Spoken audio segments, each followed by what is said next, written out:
Les amis, ça tombe à l'instant, on a de nouvelles informations sur le maire d'Annecy, François Storck, vous savez, qui a annoncé porter plainte contre Frontières suite à notre magazine Les complices de l'islamisme.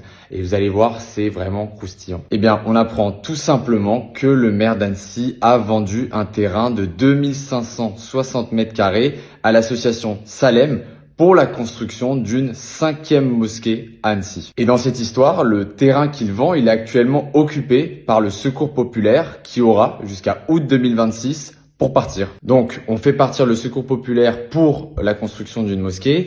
Et ce qui est intéressant, c'est d'écouter ce que dit le président de Salem, cette association qui va avoir une nouvelle mosquée. Il explique que la mosquée elle sera ouverte à tous, qu'il y aura un restaurant halal et il envisage même un minaret pour cette mosquée. Donc à Annecy, c'est pas encore, les plans de la mosquée sont pas encore tout à fait définis, mais pour l'instant, on envisage un minaret au cœur d'Annecy. Et donc, une 5e mosquée sur le sol d'Annecy, en plus, vous savez, de celle qu'on a déjà documentée, notamment la mosquée CIMG, qui est liée à la Turquie et notamment à la communauté islamiste du Miligorus. Donc on a un maire qui laisse faire, qui a un laxisme vis-à-vis de l'islamisme local et qui, en plus de ça, construit une 5e mosquée avec la potentialité qu'il y ait un minaret au cœur d'Annecy. Et ça, évidemment, ça gêne le maire quand des journalistes en parlent, il refuse qu'on assiste aux conférences de presse, il ne répond pas à nos questions, il ment en disant qu'on ne m'a pas envoyé de contradictoire, pourtant on a toutes les preuves de ça.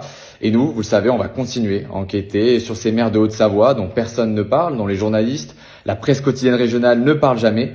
Et si vous voulez nous soutenir, vous allez en kiosque récupérer notre dernier magazine d'enquête sur ces maires qui ont fait du clientélisme à l'approche des municipales de 2026.